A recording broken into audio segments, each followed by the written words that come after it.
আসসালামু আলাইকুম এভরিওয়ান। এখন আমি আপনাদেরকে খুব সহজেই ঈদ স্পেশাল চিকেনের শামি কাবাবটা তৈরি করে দেখাবো। চিকেনের শামি কাবাব খুব সহজেই আপনার ঘরে থাকা সাধারণ মশলা দিয়ে আপনারা যে কোনো সময় যে কেউ তৈরি করতে পারবেন।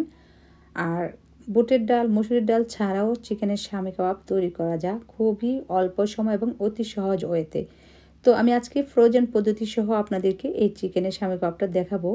মানে ঈদের এক সপ্তাহ আগে যদি আপনারা তৈরি করে রেখে দেন, ঈদের দিন কিন্তু আপনারা অনায়াসে খুব সহজ ওয়েতে আপনারা এটা কিন্তু ফ্রাই করে নিতে পারবেন, মানে অল্প তেলের মধ্যে ভেজে নিতে পারবেন। তো আজকের রেসিপিটি আশা করছি আপনাদের কাছে ভালো লাগবে। তো ভালো লেগে থাকলে অবশ্যই ভিডিও শুরুতে একটি লাইক দিয়ে দেবেন, আর সেই সাথে ফ্রেন্ডস এবং ফ্যামিলির মাধ্যমে ভিডিওটি শেয়ার করে দেবেন। তো চলুন কথা না বাড়িয়ে আমরা মূল পর্বে চলে যাই। তো এইখানে আমি চিকেনের বুকের মাংস নিয়েছি প্রায় 1 কেজি পরিমাণের, আর এগুলোকে আমি ছোট ছোট করে পিস করে কেটে নিয়েছি। আর দিয়ে দিচ্ছি সাথে আমি আদা বাটা রসুন বাটা 1 টেবিল চামচ করে আদা বাটা রসুন বাটা, আর হচ্ছে স্বাদ মতো লবণ, আর সেই সাথে ব্ল্যাক পেপার মানে গোলমরিচের গুঁড়া। তো পরিমাণ মতো পানি দিয়ে আমি চুলার মধ্যে বসিয়ে দিলাম, আর পানিটা শুকিয়ে আসা পর্যন্ত অপেক্ষা করতে হবে। আর চিকেনটা মানে একটু ভালোভাবে সিদ্ধ হয়ে যাবে এই ফাঁকে। তো এখন ঢাকনা দিয়ে ডেকে দিলাম। তো পানিটা শুকিয়ে গিয়েছে অলরেডি। আমি এখন চুলা থেকে এটাকে নামিয়ে নেব, একটু ঠান্ডা করে নেব।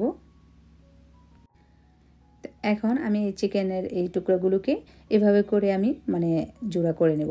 তো আমি মনে করি এভাবে করে তৈরি করে নিলে কিন্তু একটু সময় লাগে মানে খুলে নিতে। তার চেয়ে ভালো আপনারা একটা বুটের উপরে নিয়ে একটা শিলের সাহায্যে যদি আপনারা এভাবে করে ছেঁচে নেন, তাতে করে খুব সহজ হয়তো অল্প সময়ের মধ্যে আপনি কিন্তু এই চিকেনগুলোকে কিমার মতন করে নিতে পারেন। তবে একদম বেটে কিমা করার কোনো প্রয়োজন নেই। জাস্ট এভাবে করে যদি আপনি থেতু করে নেন, তাহলে এই চিকেনগুলো কিন্তু মানে একটু হাঁস থাকবে, খেতে ভালো লাগবে। যখনই আপনি কাবাব বানাবেন দেখবেন কাবাবটা খেতে অন্যরকম একটা টেস্ট আসে। আর যখন একদম এই চিকেনগুলোকে বেটে কিমা করে নেওয়া হয়, তখন কিন্তু একটু স্বাদটা অন্যরকম হয়ে যায়। মানে চিকেনের মানে যে একটা হাঁস আছে সেটা আর থাকে না, একদম কিমা হয়ে যায়। তবে আমি মনে করি এভাবে করে তৈরি করে নিলে কিন্তু বেস্ট হয়, আপনার খেতেও ভালো লাগবে। দিয়ে দিচ্ছি 1 কাপ পেঁয়াজ কুচি, মিহি করে 1 কাপ পেঁয়াজ কুচি দিয়ে দিলাম। তারপর দিয়ে দিচ্ছি আমি মরিচের গুঁড়া, গরম মশলার গুঁড়া, ধনিয়ার গুঁড়া, আর হচ্ছে হলুদের গুঁড়া। এগুলো আমি দিয়েছি 1 চা চামচ করে। সামান্য পেঁয়াজ বেরেস্তা দিয়েছি। পেঁয়াজ বেরেস্তা যদি আপনার কাছে থাকে তাহলে দিতে পারেন, নয়তো স্কিপ করতে পারেন। দিয়ে দিচ্ছি স্বাদ মতো লবণ, আর হচ্ছে সেই সাথে ধনেপাতা কুচি, পুদিনা পাতা কুচি, আর হচ্ছে কাঁচামরিচ কুচি। এগুলো আমি পরিমাণ বলবো না, আপনারা আপনাদের প্রয়োজন মতো দিবেন।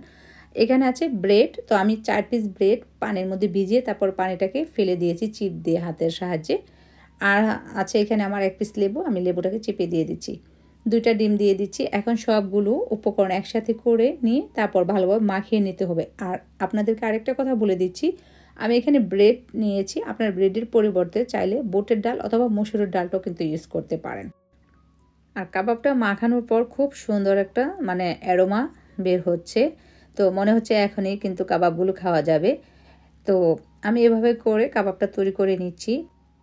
তো এখানে আমার সবগুলো তৈরি করা হয়েছে। তো এগুলোকে এখন আমি ডিপ ফ্রিজে রেখে দিব।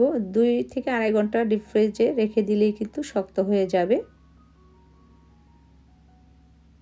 তো এগুলো শক্ত হয়েছে, এখন আমি ডিপ ফ্রিজ থেকে বের করে নিলাম। তো আপনাদেরকে দেখাচ্ছি আমি কীভাবে জিপলক ব্যাগে রেখে দেবো। একটার সাথে একটা লেগে আছে কিন্তু ভেঙে যাবে না। আপনি এইভাবে করে ছোটালে কিন্তু দেখতে পারবেন খুব সহজভাবে একটার থেকে একটা ছুটে যায়। আর জিপলক ব্যাগে যদি আপনি মানে 10 পিস বা 15 পিস করে রেখে দেন, তারপর যে কোনো সময় আপনার গেস্ট আসলে বা ঈদের সময় আপনি বের করে কিন্তু সহজভাবে এগুলোকে ফ্রাই করতে পারেন। তবে মানে ফ্রাই করার 1 ঘন্টা কি আধা ঘন্টা আগে আপনি ফ্রিজ থেকে বের করে বাহিরে রেখে দিবেন, তাহলে কিন্তু নর্মাল হয়ে যাবে, তখন কিন্তু ভাজতে সুবিধা হয়। তো আমি এখানে কিছুটা মানে কাবাব ভেজে নিচ্ছি। তো অল্প তেলের মধ্যেই কিন্তু কাবাব ভাজা যায়, একদম ডুবো তেলে যে ভাজতে হবে এমন কোনো কথা না। তো দুনো পাশেই উল্টে পাল্টে একটু ব্রাউন কালার করে ভেজে নিলাম। এই তো কাবাবগুলো কিন্তু আমার ভাজা হয়ে গিয়েছে, এখন আমি উঠিয়ে নিচ্ছি।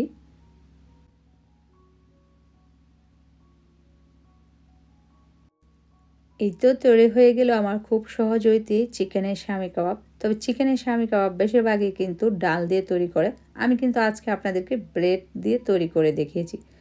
তো আজকের রেসিপিটি আপনাদের কাছে কেমন লেগেছে আমাকে কমেন্ট করে জানাবেন। তো অবশ্যই কিন্তু এই ঈদে আপনারা চিকেনের এই কাবাবটা তৈরি করবেন, অসম্ভব মজা হয়েছে, খুবই সহজ আর অল্প সময়ের মধ্যে কিন্তু এই কাবাবটা তৈরি করা যায়। সবাই ভালো থাকুন। আল্লাহ হাফেজ।